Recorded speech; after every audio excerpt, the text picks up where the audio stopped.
Hello to all of you. It's wonderful to be with you once again. I don't know if you realize, but it's been 6 months, a little over 6 months since we've been together. So I really look forward to this opportunity of spending time with you. And even though we're not in the same room, I hope that we can feel the warmth of our friendship and our sense of being together. So when Marian called me, she asked me to talk about the pandemic, about this time. And so I thought a very appropriate way for us to begin would be by praying the Holy Father's prayer to Our Lady. So would you pray along with me? O Mary, you shine continuously on our journey as a sign of salvation and hope. We entrust ourselves to you, health of the sick. At the foot of the cross, you participated in Jesus' pain with steadfast faith. You, salvation of the Roman people, know what we need. We are certain that you will provide so that, as you did at Cana of Galilee, joy and feasting might return after this moment of trial. Help us, Mother of Divine Love, to conform ourselves to the Father's will and to do what Jesus tells us. He who took our sufferings upon himself and bore our sorrows to bring us through the cross to the joy of resurrection. Amen. We seek your refuge under your protection, O Holy Mother of God. Do not despise our pleas, we who are put to the test, and deliver us from every danger, O glorious and blessed Virgin. Amen.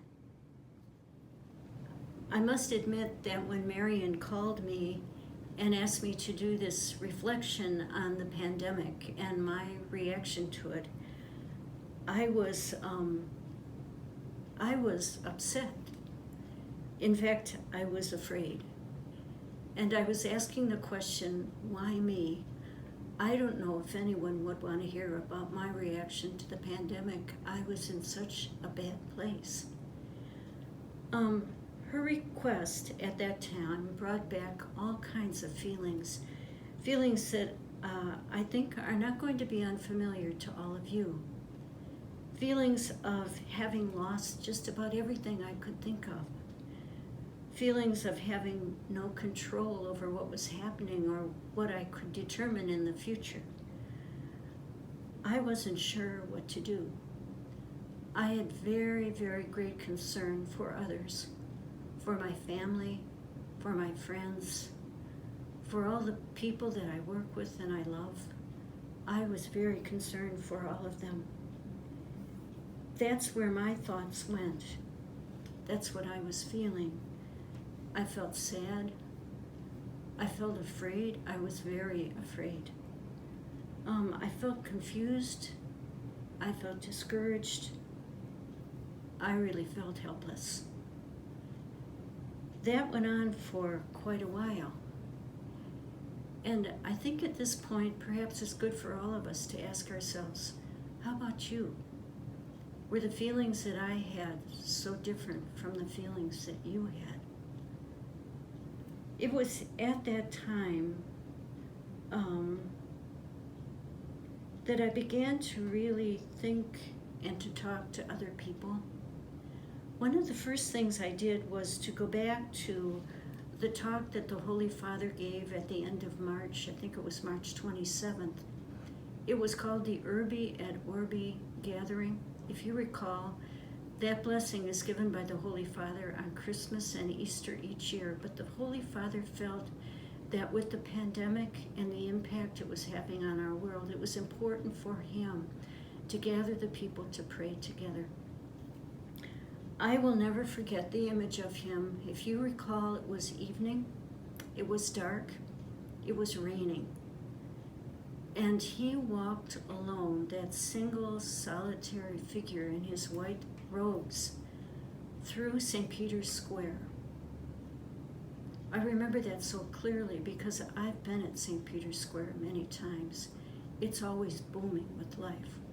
All kinds of activity, all kinds of celebration, all kinds of prayer experiences, beautiful prayer experiences with thousands and thousands of people crammed into that space. And it was empty.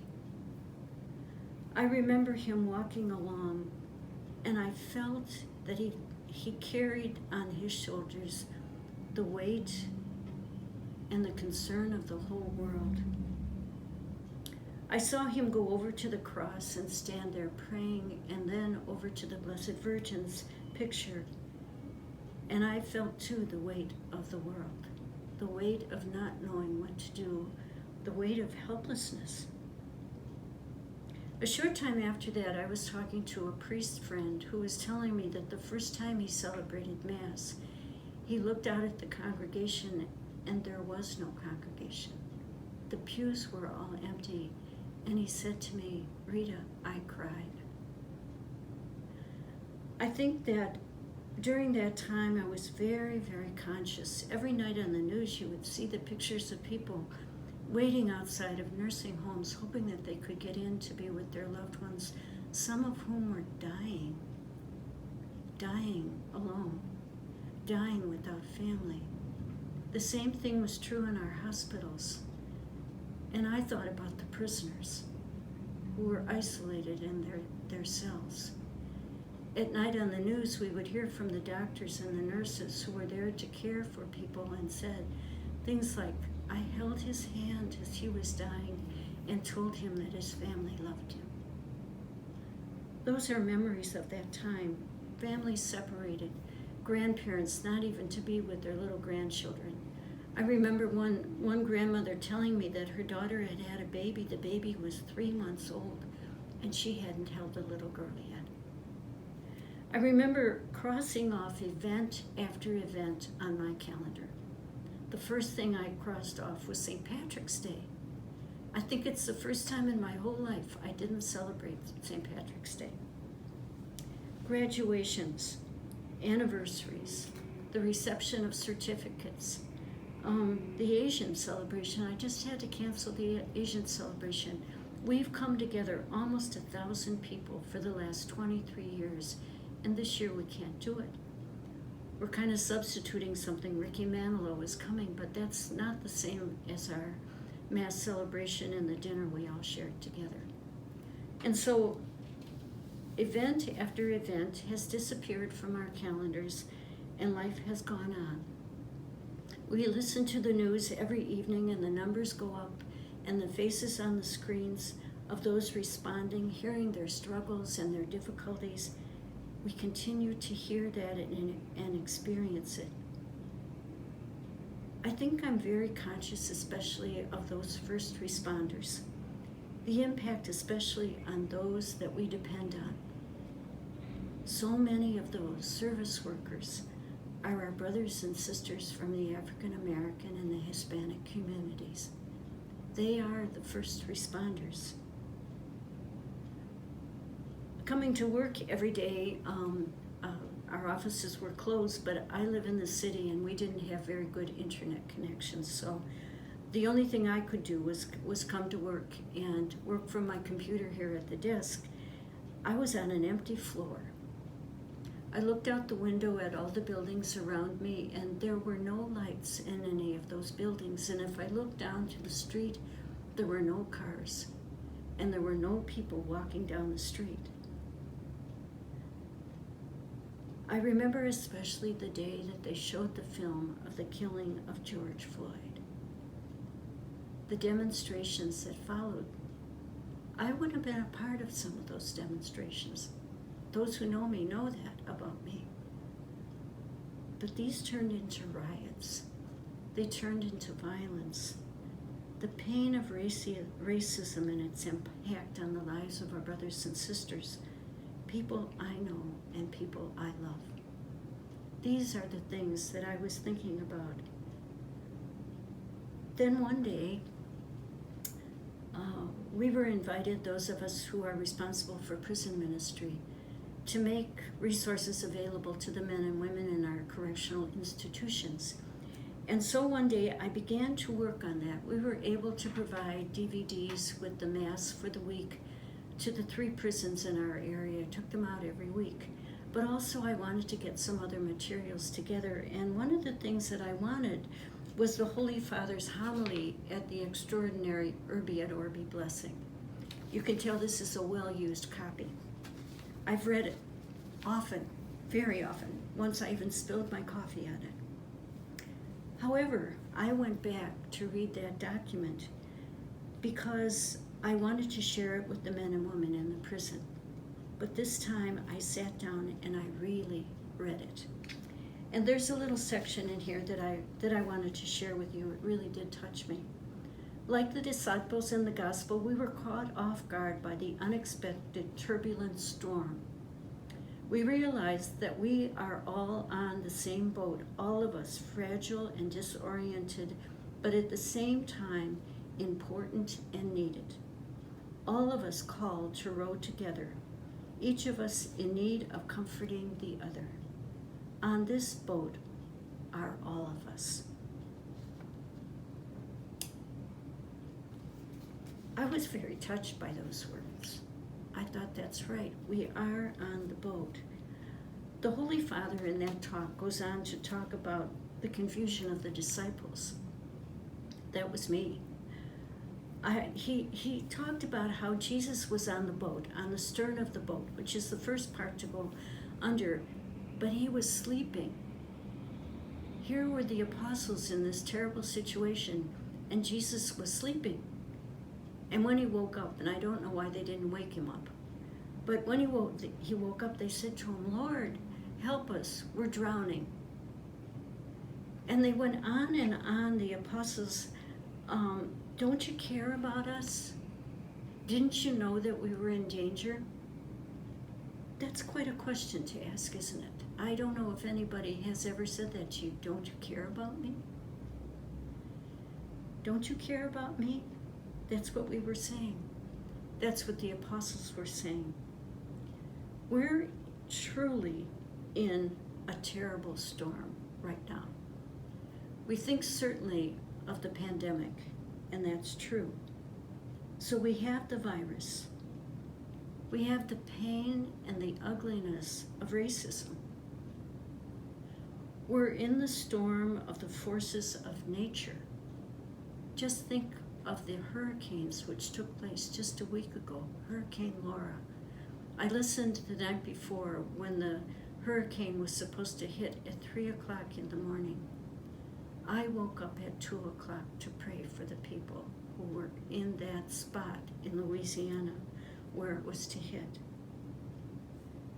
This storm, these storms, I believe have exposed our vulnerability and our insecurity. We cry out, "Where are you, Lord? Where are you when we need you?" And Jesus' response to us is the same today as it was to the apostles. "Why are you afraid? I'm here." He calls us to trust him and to come to him. The Holy Father continued in his talk. He said, "Lord, you're calling on us to seize this time of trial as a time of choosing.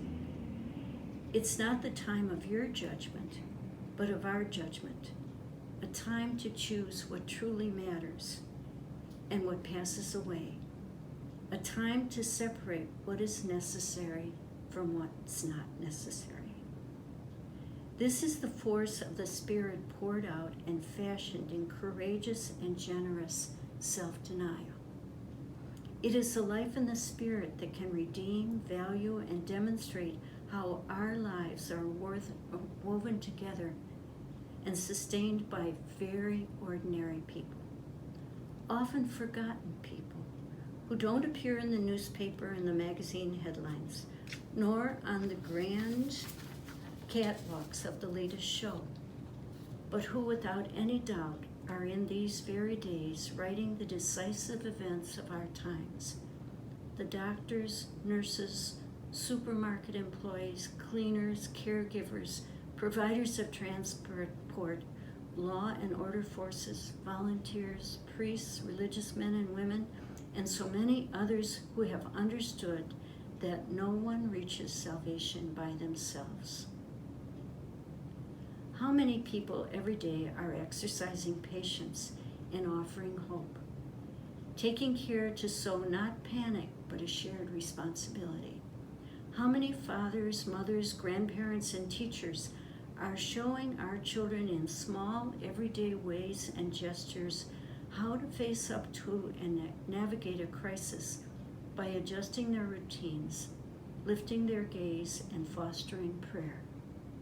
How many are praying, offering, and interceding for the good of all?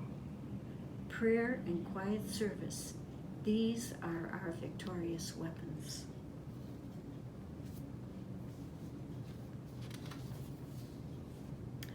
I want to tell you about some of the people I've encountered during these times. Those are right here in the boat with us. These are everyday people rowing with us and keeping us safe. I think first of the pastors and the people in our parish communities. I have been overwhelmed how in a very short amount of time we have completely turned around. In the beginning, we were not able to celebrate Mass together. And yet, somehow, with very little knowledge and a lot of help from a lot of people, we were able to figure out how creatively and courageously to respond. Within a very short amount of time, we were participating in Mass on our television sets or on our computer screens. We were experiencing rosaries, prayer services, all kinds of experiences, talks, fun activities, all kinds of things being provided by people who care very much about their parish communities and want to be joined with them. Parishioners watching out for one another. I've heard beautiful stories of families in neighborhoods really taking care of everybody in the neighborhood, watching out for one another, keeping social distance, wearing their masks, but still being there. I've heard of families in parishes who've been making peanut butter and jelly sandwiches for the homeless, preparing meals that are being taken down to places where the people can get food. I've heard of heroic examples of generosity and real courage. I also heard of a pastor who gathered his community in the evening for prayer and then played his guitar to serenade them. Those are the things that touch life. I want to tell you about the men at the Grafton Correctional Institution. Shortly after the pandemic began, the deputy warden called me to ask if there was anything that they could do to help. I talked to Pat Garreau at Catholic Charities and asked him if they needed any masks for their employees and for the people they cared for. He said absolutely they did. He said they had about a week's supply and that was it. I contacted the prison and asked them if they could help us in this way. Those men at the Grafton Correctional Institution, as of about a week ago, had completed 22,000 masks. They made 18,000 masks like this, or a little bit different design, for all the employees of Catholic Charities and many of the people that they care for, especially the people in the hospice or at the nursing homes or at other types of facilities where they needed masks. When I realized that perhaps we were coming to the end of that project and I wanted the men still to be able to help, I asked the schools if we could use masks for the children. And these are the masks that they've made. In the last 2 weeks, I think they've finished 3,000. Masks that the kids can have now that really are cute and fit very well, all coming from them. At the same time, a number of the men out at Grafton began making cards for people, cards for first responders or for the people who are ill or the people in the homeless shelters. And finally, this is the last thing. They've grown a garden of vegetables for the homeless shelters and for the homeless and for the meal programs and for a variety of different ways that these are spread around. This is probably the biggest tomato I've ever seen.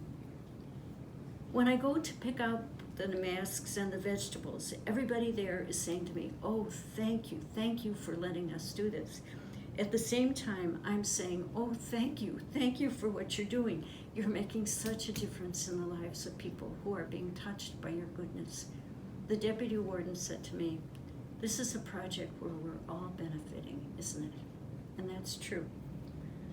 I thought about the parents and the teachers who have really educated their children and kept them going during this time. Wonderful stories. My niece told me she has two children, a little niece and a grandniece and nephew, and she said, you know, Aunt Rita, I've grown so close to my children and I've learned so much about them during this time. She said, it's just amazing. And you know, before the pandemic, we were running here and there. This one had dance lessons, that one had basketball practice. They were going for hockey. They were doing everything. We rarely sat down for dinner in the evening.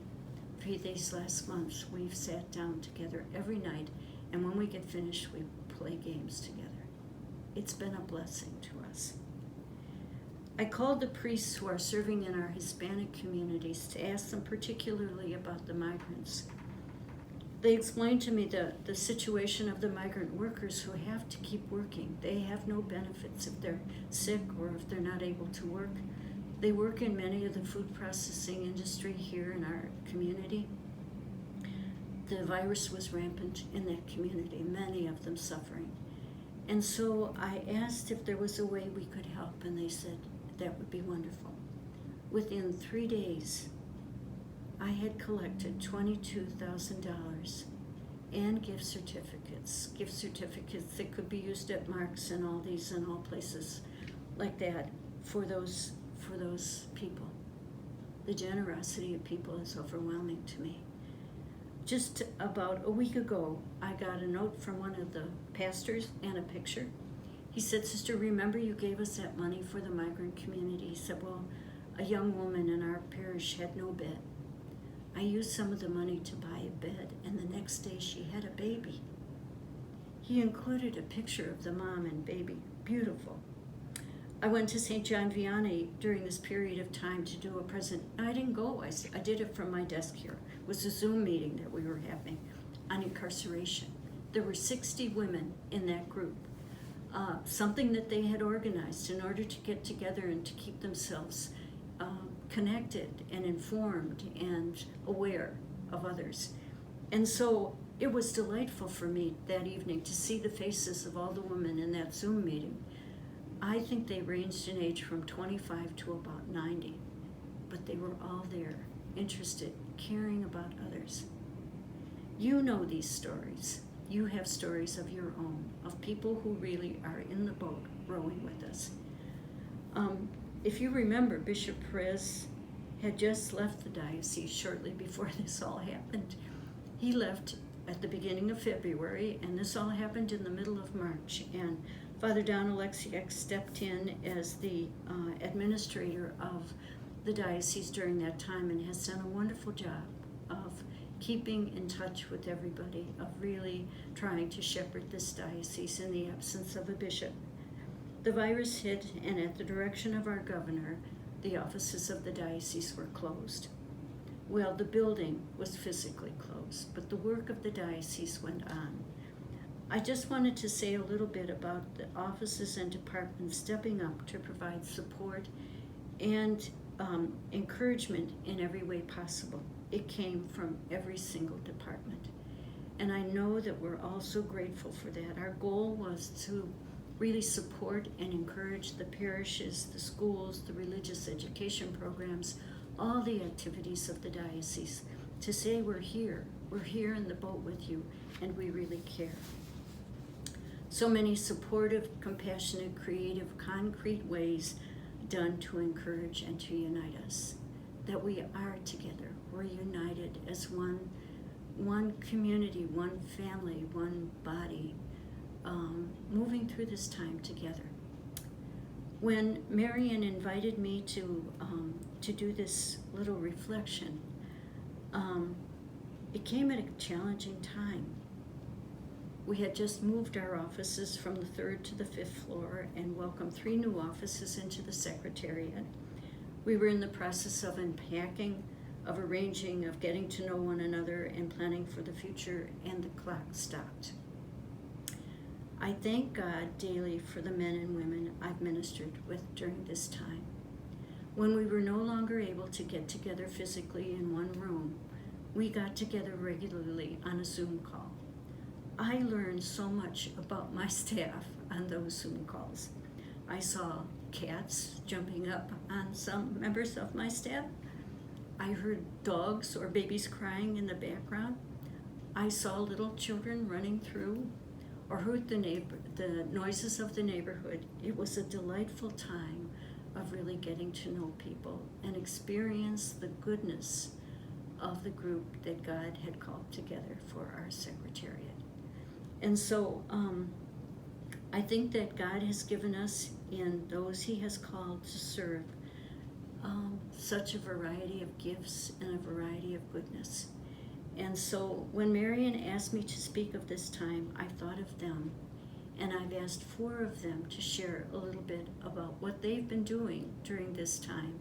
And so I hope that you will enjoy that and really appreciate all the efforts that have been made because of you. And so the first person to speak is Miguel Chavez.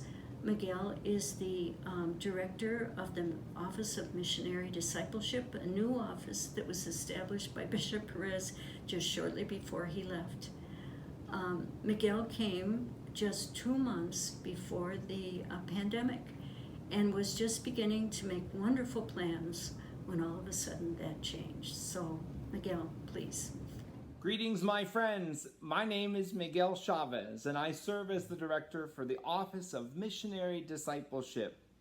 The conception of this office flowed from the vision of Archbishop Nelson Perez, who sought to challenge all faithful to joyfully proclaim the gospel with their lives to a world hungry for nourishment that only Christ can fulfill. In this office, we challenge all people to encounter Christ and nurture a personal relationship with Him that animates and moves each of us as a people of faith. Empowered by this encounter, missionary disciples go out beyond their comfort zones to share the love of Christ with those who are lost, hurt, jaded, outcast, displaced, those who are curious, or maybe simply searching for more in life. In these COVID times, much of our outreach through our office has been focused on virtual platforms. Prayer and discernment are at the heart of nurturing a relationship with Christ. And through the season of Lent, we began praying lauds with employees at the diocesan building every morning, Monday through Friday. When things closed in mid-March, we decided to continue this prayer on Facebook Live and include anyone who wished to join. Our attendance each day went from 9 to 12 in person to anywhere from 20 to 450 people each day tuning in to watch, to pray with us. Since I have continued to meet every morning, Monday through Friday, and I've developed a virtual community and we pray morning prayer. It's a beautiful time to come together, to share our needs, to uphold and support each other, to pray for the needs of our diocese. It's been an incredibly fruitful experience. During the Easter season, we continued our virtual outreach on Facebook as well as on YouTube with a video program created in Parish Life called Were Not Our Hearts Burning? Each evening, ministry professionals would record brief nuggets of goodness, small video reflections on the scripture of the day or on relevant topics that really appealed to people, that touched people and what they were experiencing. The Office of Missionary Discipleship also partnered with a couple other diocesan offices to create 2 Marian retreats, one titled Theotokos, a fiat of love, service, and joy, and the other, Mary Our Mother. These involved watching content videos followed by reflective journaling, as well as group sharing on a virtual conferencing platform. While there's a lot of trial and error in utilizing technology, we quickly learned how this tool can be used for effective prayer, devotion, for an effective way of discernment, and an effective way of connecting and communicating with each other in these strange times. I am Patty Batchman, and I serve as the director of the Lay Ecclesial Ministry Office. Our office is located at the Center for Pastoral Leadership in Wycliffe. This center fosters a spirit of collaboration and cooperation between laypersons and clergy. Lay Ecclesial Ministry is the name American bishops have to describe the professional work of laity within the church. God calls every Christian to missionary discipleship, to share their unique gifts and talents. And the Holy Spirit calls some people to more specific work within the church, Lay Ecclesial Ministry. Our diocesan certification process allows those called to increase their ministry skills, develop the habit of theological reflection, and build relationships, assisting candidates to grow in competency for ministry.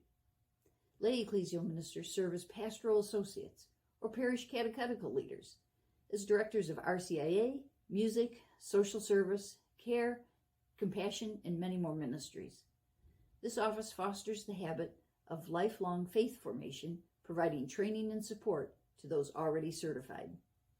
In the past, gathering together was essential for formation.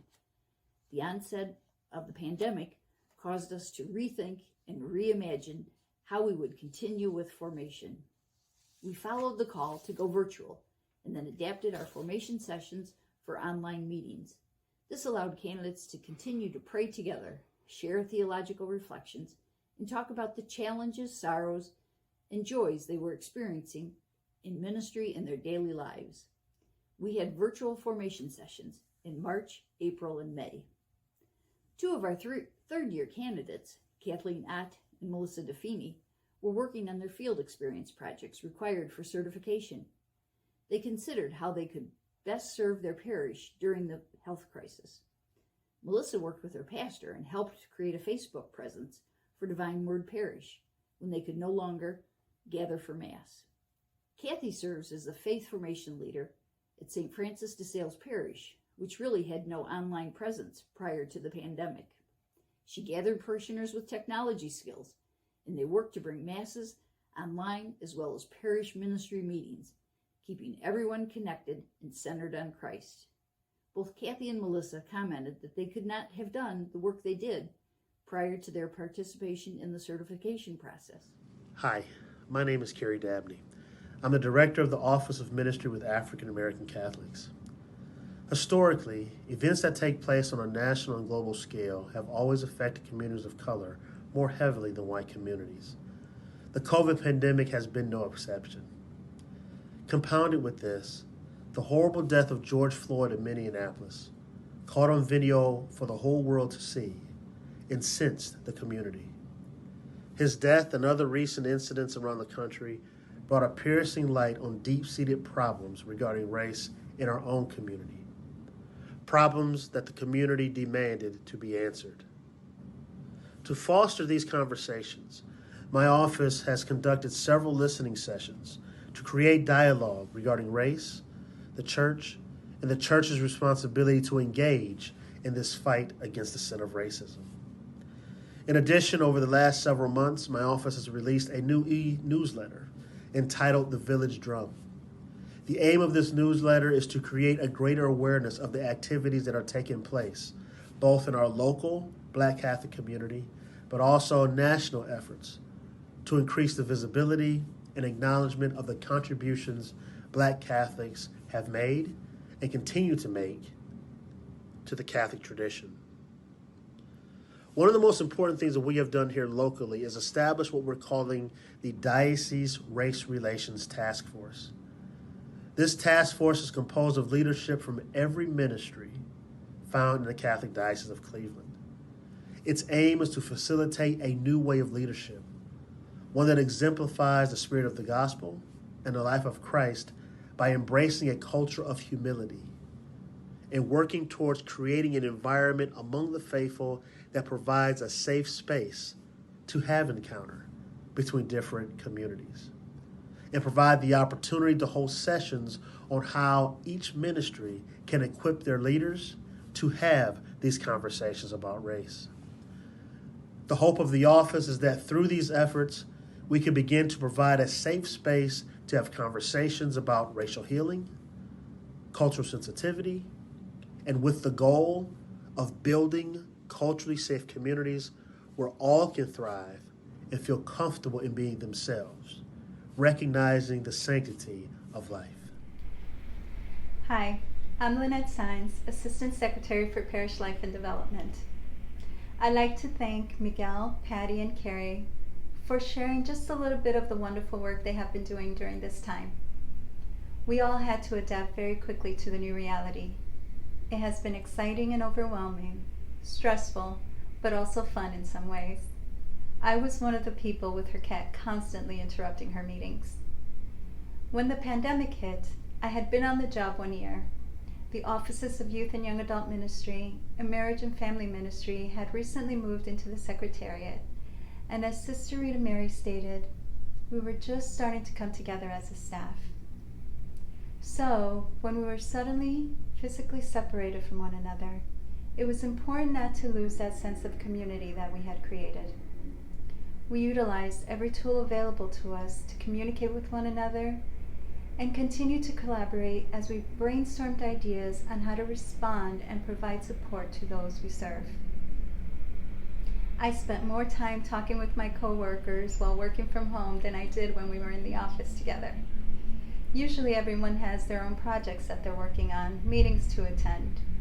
But during the pandemic, we had one priority: the pastoral care of the people of God. At first, our focus was in providing spiritual support so that we could all get through this difficult time, while also maintaining a sense of normalcy by continuing as best we could with our programs, like Patty with the Lay Ecclesial Ministry program. Then, with the death of George Floyd, the protests and riots took place. Like many of you, I'm sure, we spent a lot of time reflecting on the sin of racism on our own, with family and friends, and as a staff. It was a very difficult time for us, and we continue to struggle like the rest of the country. I'd like to mention that in addition to Carrie's work with the African American Ministry Office, Father Joe Helinsky, Director of the Interfaith Office, in collaboration with the interfaith leaders in the diocese, worked to create a very moving virtual prayer service for justice and peace. It's available on our website, along with the virtual retreats that Miguel mentioned earlier. But our focus quickly shifted again as conversations about returning to church began in May and June. We debated and brainstormed ideas about how do we return to church? How do we do ministry in a pandemic environment? How do we continue to provide support to our parishes and faith communities when we can't gather together? We have been able to provide some tools to pastoral leaders to help them discern the necessary steps for moving forward with ministries, guidelines for youth ministry and other in-person gatherings. And we continue to ask these questions. To borrow Sister Rita Mary's analogy, we are still in the boat together in the midst of the storm, waiting for it to pass. The truth is, things are not going to go back to the way things were. And while there's a sense of loss that comes with that realization, there's a lot to be grateful for. There is much that we have learned, things that we certainly want to continue. This time has been a gift to us, a time to reevaluate our priorities, to be truly present to one another, to realize the value and dignity of human life, and to hold on tight to our faith. In light of this experience, we will continue to reimagine ministry, to identify the best ways to serve the Catholic Diocese of Cleveland. We definitely welcome ideas, and we count on your support. Be sure to visit our website, dioceseofcleveland.org/parishlife, so you can learn more about our ministries. Thank you, and God bless you.